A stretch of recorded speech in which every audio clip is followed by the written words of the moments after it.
Hi, Marianne Croce here from Small Biz Vantage and the creator of 3 Day Weekend System and Coaching.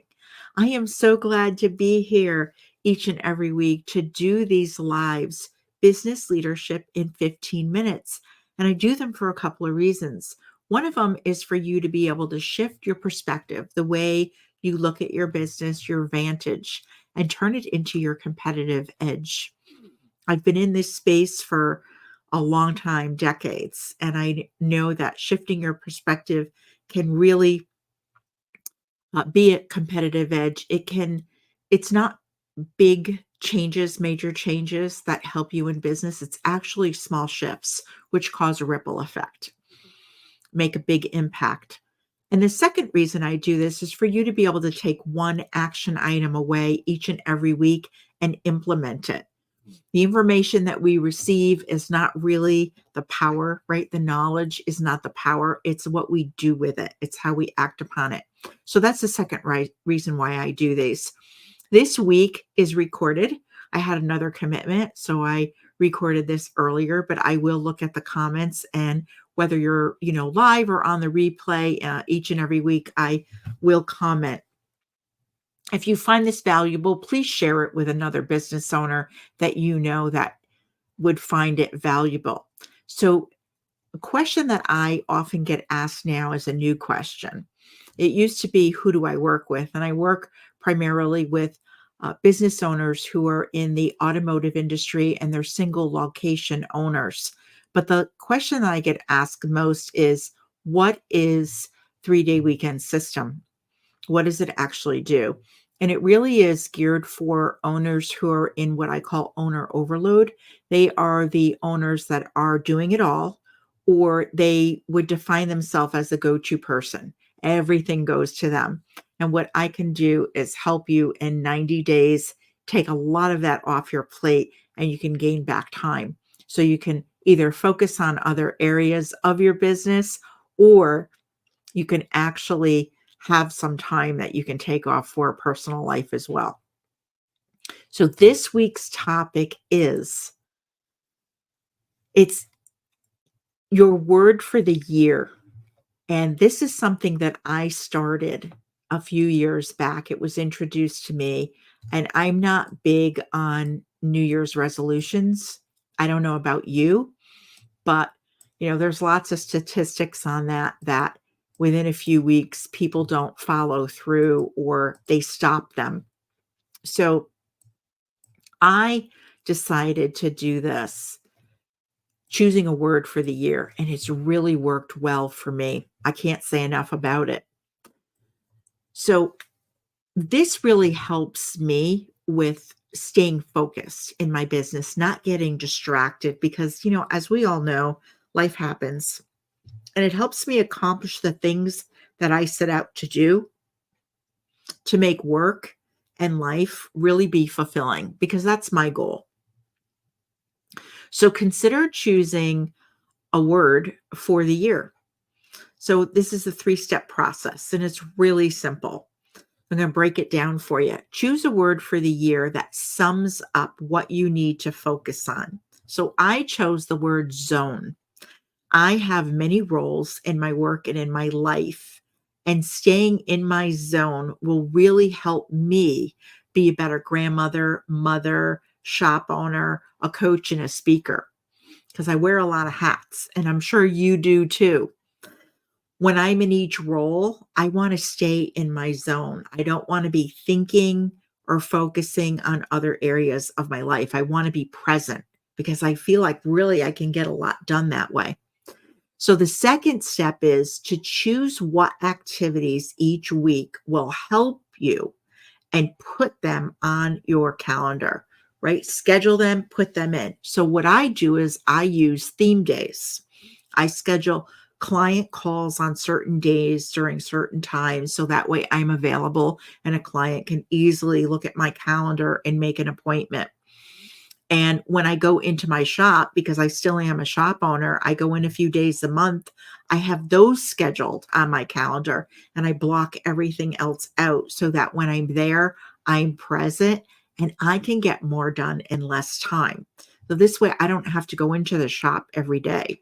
I haven't done that in years. Step 3 is to rate your week. So each week, review how your week went. So you want to acknowledge the wins, acknowledge what went well, and then review any types of challenges that came up and what you could do differently going forward. I do believe looking back. A lot of people don't. They say the past is the past, but I believe that we can learn from the past and it better prepares us for what's coming next. So those are the 3 steps. Choose your word for the year. And this is a word that sums up what you need to focus on, the action.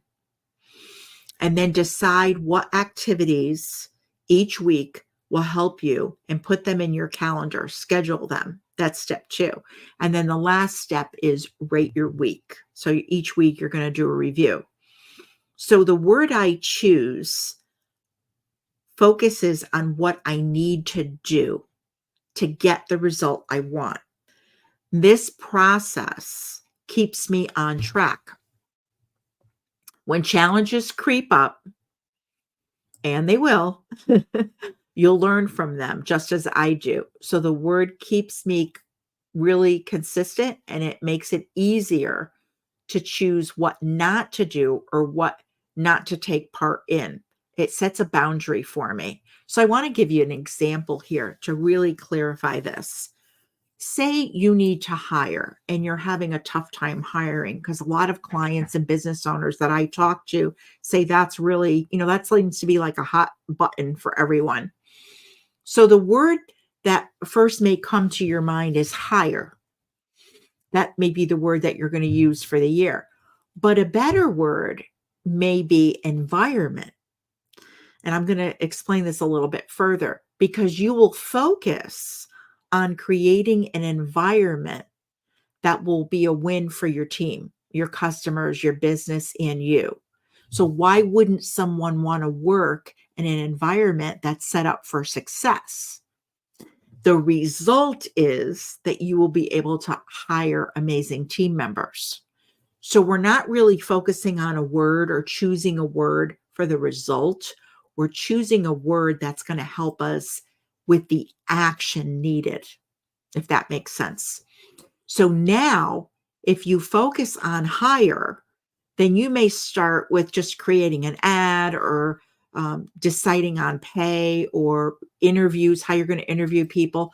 And all of these steps are necessary, but they're the steps that owners take, right, when they're looking to hire. But consider this. What if you started by making your business better? Think about that. Assessing to see where the holes may be, and then create the environment where top talent will thrive.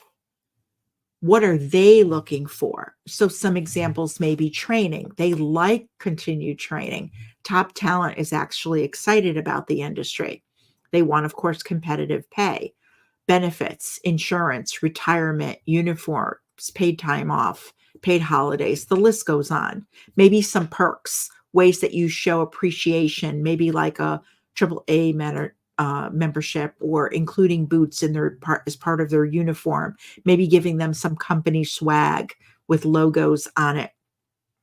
Keeping in mind, top talent will get the job done efficiently. So when you look at it that way, they are affordable and they will also have ideas to make your business better. So your business will be able to afford top talent if you plan for it. If you're thinking of all of these things that they want, you could plan for it because understanding your numbers and operating your business with systems and processes and expectations, that's what you want to do. So that everyone knows when they are winning. They know when they're doing a good job. They don't have to guess.